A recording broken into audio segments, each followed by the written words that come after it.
오늘 저희에게 주시는 하나님 말씀 사무엘상 11장 1절로부터 15절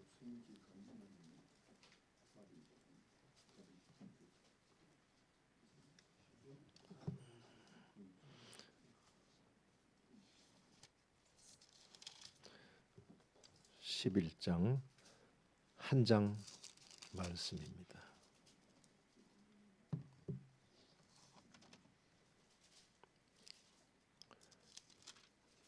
제가 받들어 읽겠습니다. 암몬 사람 나하스가 올라와서 길르앗 야베스에 맞서 진침해 야베스 모든 사람들이 나하스에게 이르되 우리와 언약하자 그리하면 우리가 너를 섬기리라 하니 암몬 사람 나하스가 그들에게 이르되 내가 너희 오른 눈을 다 빼야 너희와 언약하리라. 내가 온 이스라엘을 이같이 모욕하리라. 야베스 장로들이 그에게 이르되 우리에게 이레 동안 말미를 주어 우리가 이스라엘 온 지역의 전령들을 보내게 하라. 만일 우리를 구원할 자가 없으면 네게 나아가리라 하니라.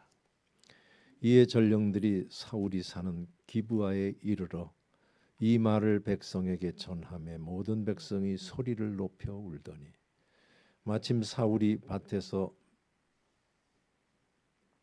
소를 몰고 오다가 이르되 백성이 무슨 일로 우느냐 하니 그들이 야베스 사람의 말을 전하니라. 사울이 이 말을 들을 때 하나님의 영에게 크게 감동되매 그의 노가 크게 일어나 한겨리의 소를 잡아 각을 뜨고 전령들의 손으로 그것을 이스라엘 모든 지역에 두루 보내어 이르되 누구든지 나와서 사울과 사무엘을 따르지 아니하면 그의 소들도 이와 같이 하리라 하였더니 여호와의 두려움이 백성에게 임하매 그들이 한 사람 같이 나온지라. 사울이 베색에서 그들의 수를 세어보니 이스라엘 자손이 30만 명이요 유다 사람이 3만 명이더라. 무리가 와 있는 전령들에게 이르되 너희는 길르앗 야베스 사람에게 이같이 이르기를 내일 해가 더울 때 너희가 구원을 받으리라 하라. 전령들이 돌아가서 야베스 사람들에게 전하매 그들이 기뻐하니라. 야베스 사람들이 이에 이르되 우리가 내일 너희에게 나아가리니 너희 생각에 좋을 대로 우리에게 다 행하라 하니라. 이튿날 사울이 백성을 3대로 나누고 새벽에 적진 한가운데로 들어가서 날이 더울 때까지 암몬 사람들을 치매 남은 자가 다 흩어져서 둘도 함께 한 자가 없었더라. 백성이 사무엘에게 이르되 사울이 어찌 우리를 다스리겠냐 한 자가 누구니까 그들을 끌어내소서 우리가 죽이겠나이다. 사울이 이르되 이날에는 사람을 죽이지 못하리니 여호와께서 오늘 이스라엘 중에 구원을 베푸셨음이니라. 사무엘이 백성에게 이르되 오라 우리가 길갈로 가서 나라를 새롭게 하자. 모든 백성이 길갈로 가서 거기서 여호와 앞에서 사울을 왕으로 삼고 길갈에서 여호와 앞에 화목제를 드리고 사울과 이스라엘 모든 사람이 거기서 크게 기뻐하니라. 아멘.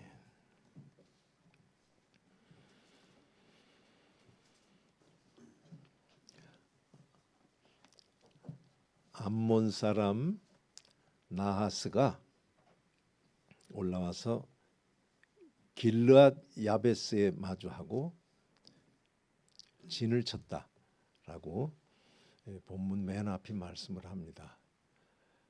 그러니까 이스라엘의 요단강 동쪽 남쪽에서 북쪽으로 치고 올라온 거죠. 전쟁을 벌이겠다는 얘기입니다. 진을 쳤다. 길르앗 야베스 사람들을 향해서 암몬 족속이 진을 쳤는데 이 나하스가 큰 장군인지 왕인지는 알 수가 없습니다. 일단 왕으로 보고 치고 이제 진을 치고 전쟁을 벌이겠다. 왜 전쟁을 벌이게 됐는지는 알 수 없습니다.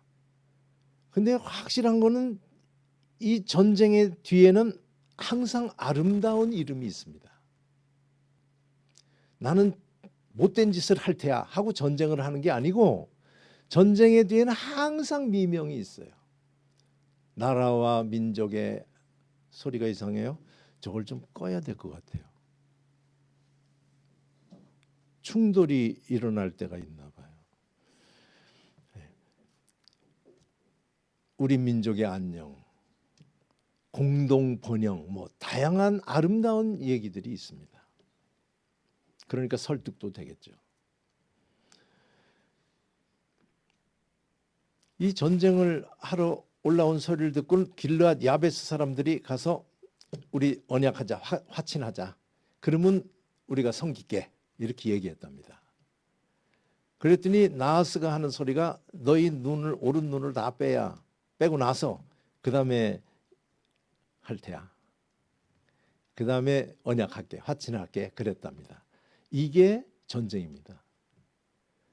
전쟁에서의 거기에는 나눠 가지는 거 없어요. 독식이에요. 전쟁은 인간 악의 본산, 총체적인 악의 모습인데 그 이전 역사들을 보면 역사서들을 통해서 보면 진나라를 향해서는 이 오른 눈을 빼듯이 다시는 고개를 우리 앞에 들지 못하도록 하는. 그래서 남자는 문제가 되는 남자들은 죽이든지 불구를 만들든지 남자라는 거 생긴 거는 애들 뺄 때도 있지만 빼면 어른들을 아킬레스를 다 끊는 것도 있고요. 대롱대롱 매달려 있는 그런 사진 같은 것도 찾아보면 많이 있습니다. 이게 전쟁이고 그런 의미에서 평화는 능력이 있어야 유지할 수 있습니다. 뭐 할 수 없어요. 눈 다 빼겠어. 여자는 아마 빼자는 소리 안 할 것 같아요. 여자는 또 다른 착취를 하면 되니까요.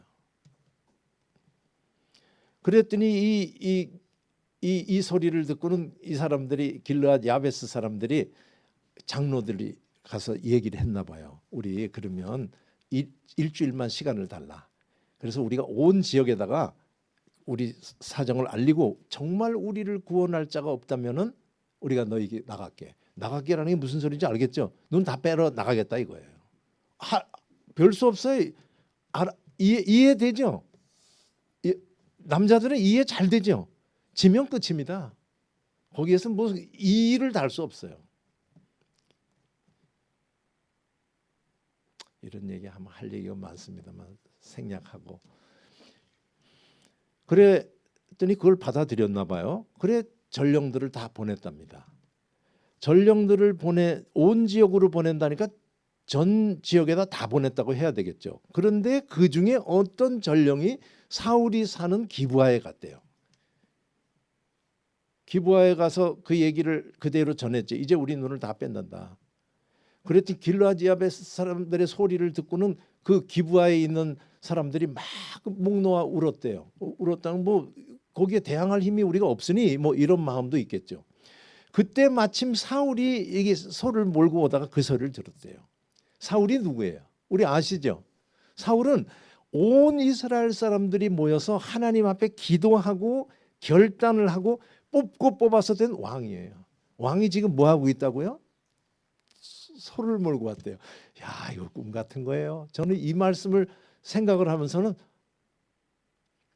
딴 건 몰라도 처음에 지자체 의원들이 뭐 그거 할 때 무보수로 한다라고 했던 그 생각이 나요. 그런 날도 오면 좋겠어요. 그냥 일상을 사는 거예요. 아직 왕권이 확립이 안 된 거죠. 확립이란 말은 복잡합니다. 어떤 게 확립인지 몰라도 어쨌든 오늘날 우리가 알고 있는 상식적인 면에서 최고의 모든 것을 다 가진 왕이라고 하는 사람의 삶하고는 너무나 먼 이런 모습을 볼 수 있습니다. 아주 목가적이죠. 그랬더니 그 사울이 듣고는 무슨 소리냐 해서 그 얘기를 듣고는 들었을 때 하나님의 영에 크게 감동됐대요. 그리고 분을 내고는 그 소를 한결이 소를 두 마리를 잡아가지고는 각을 떠서 전령들에게 보내면서 그것도 참 방법이에요. 편지 쓸 것도 없어요. 그냥 한 덩어리씩 잘라가지고 보내서는 이거 이대로 사울과 사무엘을 따라서 전쟁에 나오지 않은 자들의 손은 다 이렇게 만들 거야. 했더니 온 이스라엘 사람들에게 그 하나님의 노가 전달됐답니다. 그래서 사람들이 하나같이라고 그랬어요. 하나같이 나와서 33만 명의 군인들이 모였답니다. 이스라엘 30만 명, 유다 3만 명. 우리 성도님들은 이런 얘기 들을 때 별 뭐 질문은 안 생기죠.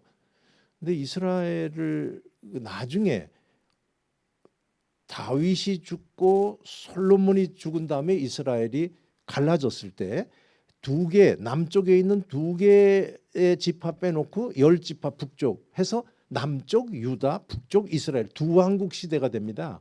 그러니까 보통 우리는 두 왕국 갈라졌을 때 솔로몬의 아들 르호보암이 왕된 다음에 갈라질 때의 모습이 유다와 이스라엘의 경계같이 상식으로 하는데 여긴 그 전입니다. 그 전에도 이미 유다는 좀 다른 지역으로 취급하는 그게 좀 특이하다. 이스라엘 역사를 어떻게 전문가들이 얼마나 썼는지 몰라도 그거 한번 점검해 볼 필요가 있겠다 하는 생각이 나도록 숫자를 구분합니다. 이후에 갈라질 때는 베냐민과 유다가 이렇게 붙어서 두 지파 이렇게 됐었는데 여긴 지금 유다 이렇게 해서 11대 1인지 어쨌든 이렇게 해서 33만 명이 모여서 그 야베스 사람들에게 얘기를 합니다. 가서 너희가 내일 해가 더울 때 구원을 받을 거야. 그랬대요. 해가 더울 때라는 말이 어색해가지고 제가 찾아봐도 역시 해가 더울 때예요. 그러고 보면 해가 지기 전 너희가 해가 지기 전에 구원받을 거야. 이 소리라고 보시면 됩니다. 오늘 해가 덥다란 말 2번 나오는데 그렇게 보시면 돼. 아주 어둡기 전에 끝내줄게. 그렇게 한 겁니다. 자, 이스라엘의 상비군도 없을 때 그 큰 소리가 무슨 위로가 되는지 몰라요. 그랬더니 야베스 사람들이 그 소리를 듣고는 우리가 내일 너희 앞에 나갈게. 그랬대요. 여기 근데 본문에 나오질 11절이죠. 10절에 우리가 내일 너희에게 나아가는 우리가 내일 너희에게 너희가 누군지가 안 나와요. 그래서 다른 나라 성경도 찾아보니까 그 암몬 자손입니다. 그러니까 내일 너희에게 가서 우리가 굴복할게 이렇게 번역된 것도 있어요. 그렇다면 내일 간다는 건 뭐냐면 마음대로 해. 여기 말대로 그냥 눈을 빼든지 뭐 하든지 해서 가겠다라고 말했다고 생각하시면 됩니다. 너희에게 나아간다는 것은 이스라엘 12지파에게 간다는 뜻이 아니고 이제 우리가 항복할게라는 소리입니다. 그런데 사울이 셋으로 나눠가지고 군대를 나눠가지고 덮쳐서 아주 대승을 한답니다. 대승했다는 게 둘도 짝하지. 도망간 사람들 많이 죽이고 도망간 사람들 중에도 그냥 아주 완전하게 흩어지도록 대승을 했다. 이렇게 오늘 본문이 말씀을 합니다. 근데 그 다음에 무슨 일이 벌어지는가 하면 백성들이 사무엘에게 얘기를 해요. 사울이 어찌 우리를 구원하겠냐? 우리를 다스리겠냐? 말한 사람 끌어내. 우리가 그를 죽일게. 그냥 우리가 그럼 죽여. 이렇게 우리가 하는 우리 죽인다는 소리 잘하죠. 아이 힘도 없으면서 그냥 이런 소리는 여자들이 잘하는 것 같아. 죽인다. 이거 진짜 죽이는 겁니다. 그러니까 죽일게 하는 사람과 나 죽었어 하는 게 받아들여진 모습이라고 보시면 돼요. 그러니까 이전에 왕으로 선택됐을 때 너 같은 사람이 무슨 우리의 왕이 될 수 있어 라고 하고 반대했던 사람들은 나는 죽어도 할 말 없어 라고 하는 자리가 된 거고, 그런 놈은 죽여야 돼 라고 할 때 후회함도 없고 죽일 힘도 가지고 있는 그런 상황이라고 보시면 돼요. 꼼짝 못하는 이 상황이 왜 일어난 줄 아시겠죠? 이유는 간단해요. 전쟁에서 이겼기 때문에. 전쟁에 이겼으니 고개 끄덕이는 이유 말하라면 말할 수 있겠죠. 이렇게 왕답다는 것이 증명됐다는 거지. 거기 이의를 달 수가 없어요. 그러니까 오늘 이 말씀이 생각할 게 참 많이 있어가지고 오늘 이렇게 제목도 이렇게 잡아봤습니다. 그러니까 이 얘기가 이해가 돼요? 제가 얘기한 왕이 됐는데 왕이라고 해도 뭐 삐죽삐죽하면서 저런 사람이 무슨 우리 왕 이럴 때 전쟁에서 이겼어요. 그러니 할 말이 없다라고 하는 이 그림이 이해가 되죠. 이해가 되죠. 받아들일 만해요. 받아들인다고 할 것 같았어요. 그러니까 이 받아들인다는 게 무슨 소린가 하면요. 결과를 보면 그가 그러한 자격이 있는가를 알 수 있다는 얘기지. 이게 지금 심각해지는 겁니다.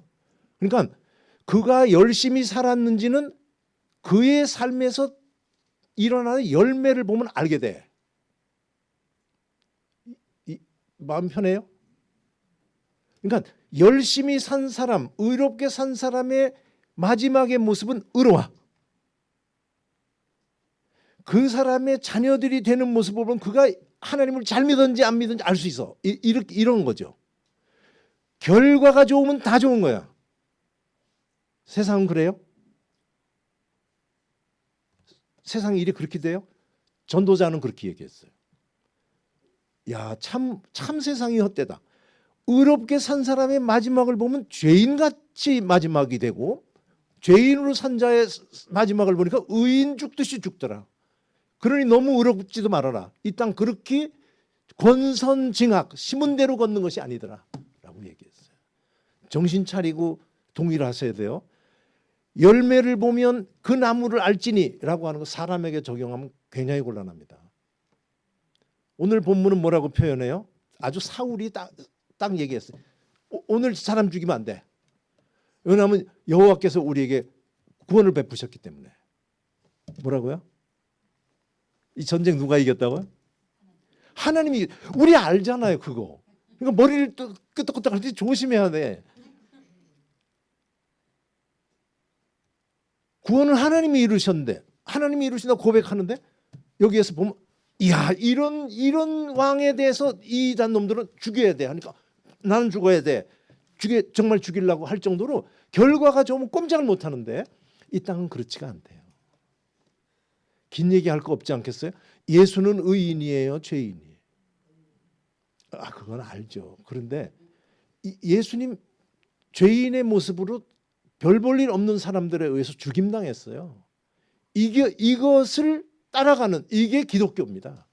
세상의 어느 종교가 십자가에 달려 죽은 자를 구세주라고 고백하는 종교는 아무 데도 없어요. 이 놀라운 비밀을 알면서도 우리는 눈이 사팔대기가 돼가지고 일하면 이게 맞는 것 같고 이게 맞는 것 같고 한데 이거 정신 차리고 생각하면요. 놀랍기도 하지만 아주 일상적인 겁니다. 이 땅에 그렇게 되지 않아요. 믿는 자는 언제나 여기 서 있는 언제나 오른쪽에 서 있고 결과를 보면 딱 그 자리에 있어야 될 자리에 믿는 자는 있는 그게 믿는 자의 모습이 아니고 믿는 자는 구원은 하나님께로 오는 것. 아무리 우리가 애를 쓸지라도 하나님이 함께 하시지 않으면 집을 세우는 자의 수고가 어때고 파수꾼이 경성에서 깨어서 눈을 부릅뜨고 지키더라도 하나님이 도와주시지 않으면 그의 경성함이 허사로다. 우리 잘 알지 않아요? 오늘 본문을 더욱 크게 표현한다면 참새 하나도 하나님의 뜻이 없으면 땅에 떨어지지 않는다. 더욱 크게 얘기하면 바로 그거예요. 자, 이렇게 말씀드릴게요. 이루어지는 일에 하나님의 허락이 없는 것은 없어. 이게 믿음입니다. 동의하세요? 이게 아주 어려운 거지만 책임을 짓고 동의하셔야 돼. 이루어지는 일에 하나님의 허락이 없으면 이루어지지 않습니다. 참새 떨어지는 것도. 그러니까 믿는 자는 누군가 하면 이걸 현실로 바꾸면 이루어진 일을 받는 것이 믿는 자예요. 심각해집니다 지금. 사울을 뽑는다고 12,000명의 이스라엘 사람들을 모여서 제비를 뽑아서 지파를 정하고 지파에서 가문을 정해서 사울을 뽑았어요. 그래 보니까 내가 보는 각도에서 보니 뭐 그렇게 쓸 것 같지가 않아요. 그 사람도 참 눈이 대단해요. 그 반대한 사람들은 사울이 제일 잘났대요. 이스라엘에. 사울이 제일 컸대요. 다른 사람보다 다 이스라엘의 모든 사람보다 어깨 위가 더 컸대요. 그러면 쓸만하지 않아요? 근데 그 사람은 하나님의 비슷한 사람 같아. 중심을 보나 봐요. 외모를 안 보고. 저게 무슨 왕이야? 이렇게 얘기를 하는. 이거는 무슨 해안이 있는지 몰라도 믿는 자의 모습은 아닙니다. 믿는 자는 하나님의 허락 없으면 국에 뽑혔겠어? 이게 믿음이에요. 제가 이 말씀을 드릴 때 얼마나 마음이 떨리고 무서운 줄 아세요? 우리는 지금 대통령을 뽑는 자리에 서 있어요.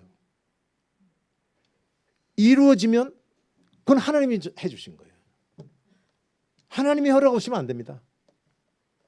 우리는 지금 마음에 원하는 사람이 있어요. 있죠? 나는 이 사람 뽑아야 하죠.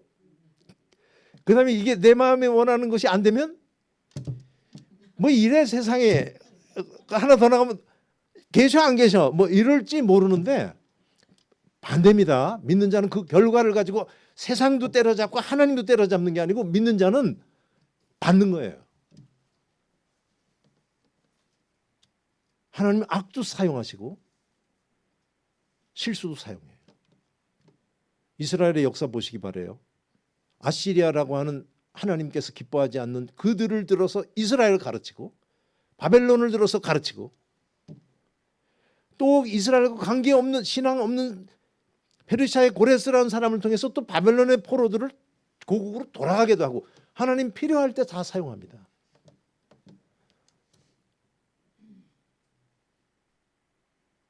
제가 그러니까 마음이 떨려요.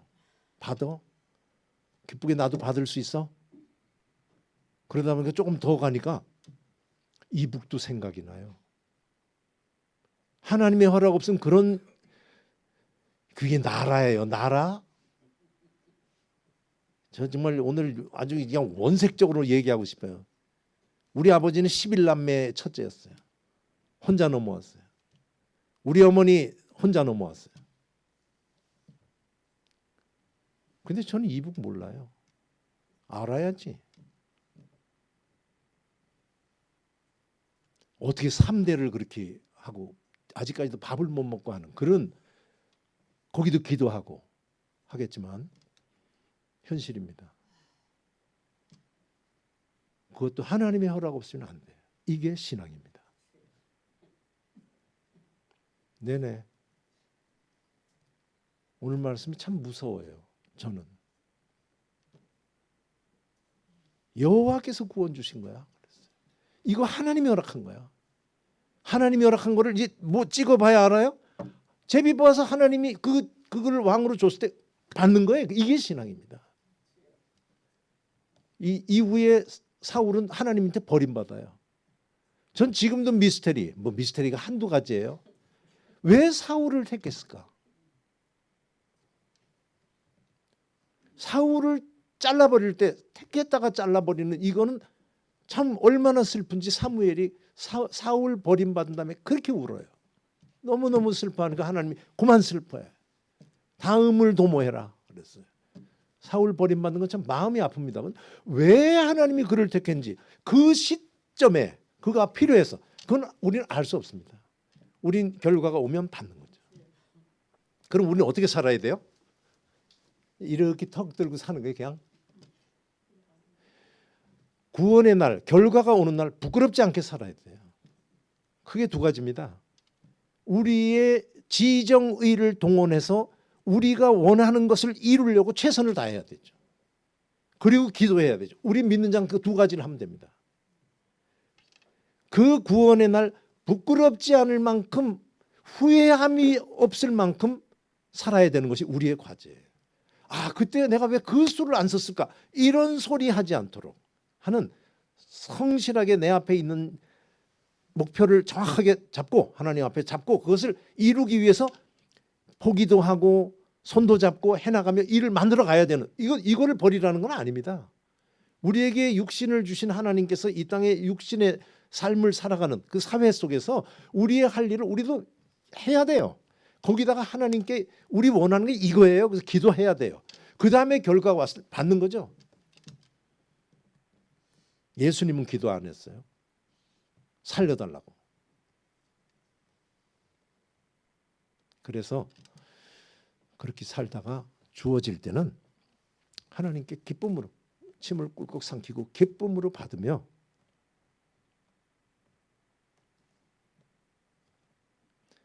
한 맺히지 않는 삶을 사는 우리들이 되기를 주의 이름으로 소원합니다. 원통절통해 가지고서 막 견디지를 못하는 그런 모습은 신앙의 모습에 없어요.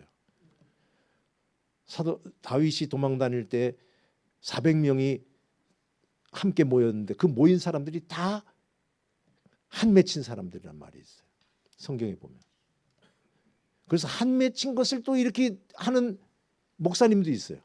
한 맺히는 것, 대한민국의 특징은 한이야, 뭐 이렇게 한을 높이는, 그 높일 거 아닙니다.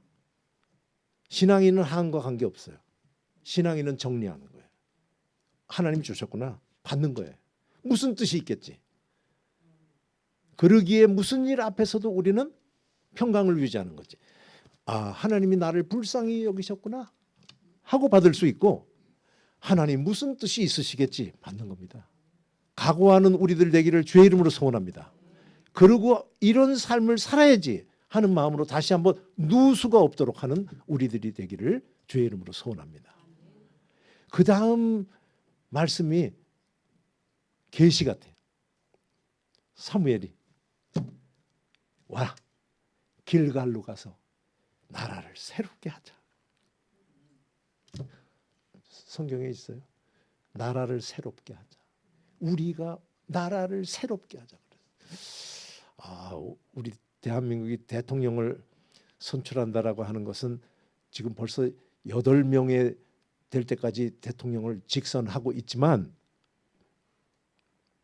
지금은 막 그냥 철 들었다 하면 그냥 체제로 해가지고 이념을 해서 막 너무 싸우고 있는데, 이 나라를 새롭게 하기 위한 하나님의 역사구나 하는 것으로 이 말씀을 받았어요. 이번 대통령 선거를 통해서 대한민국이 새롭게 되는 역사가 있기를 주의 이름으로 소원합니다. 하나님이 하시고 계십니다. 우리 믿는 자는 이거 빼면 신앙인이 아니에요. 신앙인은 딱 그거 하나예요. 이 일에도 하나님은 계셔. 이루어지는 모든 일에는 하나님의 허락이 없는 일은 있을 수 없어 라고 하는 그 믿음이 아멘으로 받았다면, 이번 일도 하나님께서 지금 역사하고 계신다라고 하는 걸 믿고, 오늘 내가 할 일은 뭔가를 생각해서 받으면서 하나님께 간절히 바라는 건, 하나님 정말 우리나라를 새롭게 해주세요. 하나님이 기뻐하는 사무엘이 새롭게 하자 하는 그런 모습으로 대한민국이 새롭게 되기를 주의 이름으로 소원합니다. 사는 동안 지금까지 어떻게 살았는지 다 우리는 얘기 못합니다만은 별별 일도 다 겪었겠지만, 이 노년의 삶에 이렇게 평안한 모습으로 예배드리는 여기에 말할 수 없는 은혜가 있음을 기억하시면서, 그렇게 우리 가는 길마다에서 아름다운 길로 인도해 주셨던 하나님께서 지금도 그렇게 인도하고 계시고, 앞으로 하나님 앞에 갈 때까지 인도해 주실 줄 믿고, 어떤 상황에 있든지 평안이 충만해서 다 가지고도 불안해하는 동료 인생들 다독거리면서 평강의 사도의 역할을 감당하다가 주님 앞에 가는 우리 모두 되기를, 우리 대한민국에 그러한 역사를 주시기 위해서 이 조그만 새마을 전원교회 오늘 5월 11일 예배에 이 말씀, 나라를 새롭게 하자 주신 줄로 믿고, 역사해 주실 줄 믿고, 그렇게 하나님께서 해주시기를 간구하는 마음으로 우리나라를 바라보며 기뻐하는 날이 오기를 소원하는 마음으로 이 말씀을 전했습니다. 기도하겠습니다. 아버지 하나님,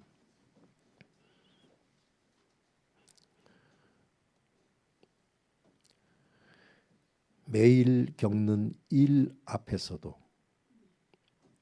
얼마나 많은 변수가 있는 것을 매일매일 경험하면서 거기에 우리의 지난 수십 년을 대입해 보니 우리가 어찌 살았나 하는 생각이 듭니다.